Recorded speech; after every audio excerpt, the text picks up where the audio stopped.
Ya, dialog kita kembali lanjutkan, kita ke Pak Taufik terlebih dahulu. Pak Taufik, tadi Pak Refli sudah menyebutkan langkah-langkah yang memang harus atau bisa dilakukan oleh KPK ke depannya. Salah satunya adalah tadi mengeluarkan sprindik baru begitu. Artinya ini kan nanti akan... setelah misalnya uji materi tadi ya. Kalau misalnya setelah ya, Oke, tapi kalau misalnya nanti dari pihak Polri mengajukan pra peradilan lagi gimana tuh? Mungkin masyarakat awam mungkin melihat ini pasti akan berkepanjangan gitu kan?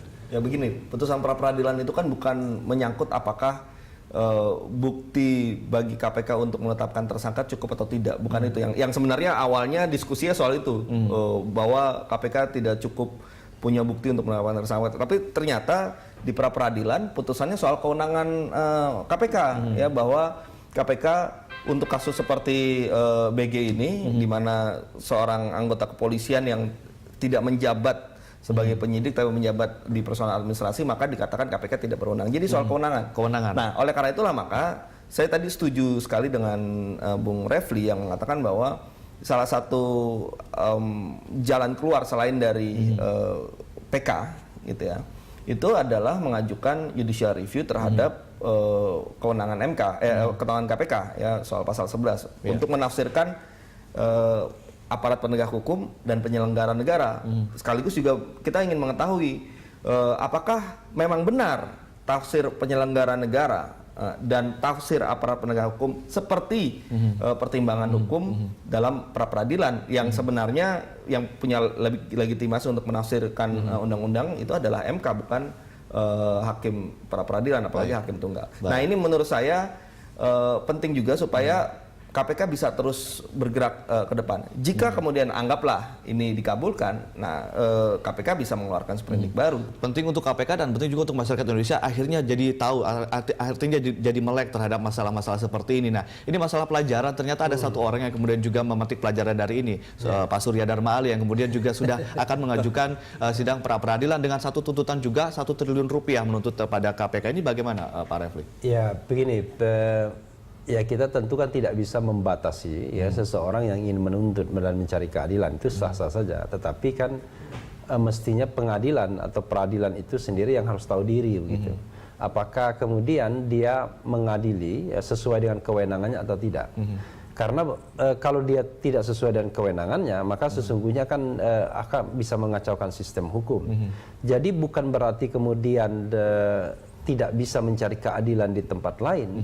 Kalau misalnya pra peradilan menolak, misalnya dalam kasus BG ini misalnya, kami tidak berwenang berdasarkan KUHAP misalnya, atau kalaupun mau dicek adalah apakah prosedurnya itu terpenuhi atau tidak, hanya prosedur saja, maka kan sesungguhnya hal-hal yang substantif tetap bisa dipersoalkan di pengadilan. Berarti tipikor. Intinya adalah dari hakim sendiri begitu ya Pak? Bahkan yang bersangkutan juga bisa maju ke Mahkamah Konstitusi untuk kemudian meminta tafsir apakah kewenangan MK mencakup itu atau tidak. Jadi sama-sama dua-duanya bisa melakukan itu.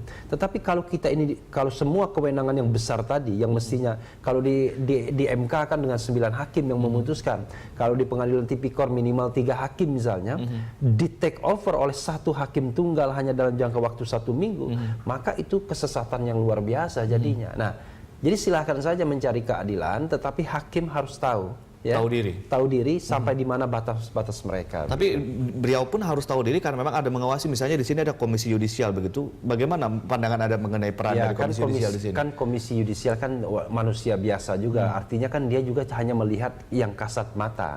Hal-hal yang tidak terlihat kan juga tidak tahu kita. Apakah kemudian ada komunikasi di belakang, adakah intimidasi, ancaman dan lain sebagainya. Nah, tetapi kalau itu yang terjadi, ya memang harus dilaporkan. Tetapi yang dilakukan Komisi Yudisial dan masyarakat atau civil society saat ini kan melaporkan Sarpin karena semata-mata didasarkan pada materi putusan yang dibuat. Begitu. Kita ke Pak Taufik. Pak Taufik mungkin sedikit saja sebagai closing statement pada diskusi pada kesempatan kali ini, Pak. Ya, menurut saya Mahkamah Agung harus menentukan posisinya terhadap pokok perkara pra peradilan ini. Namun memang yang sekarang kita nantikan adalah pintu masuk untuk menuju Mahkamah Agung itu. Ya, apabila memang pengadilan negeri menyatakan tidak dapat menerima dengan alasan prosedural, maka pilihan lainnya adalah PK.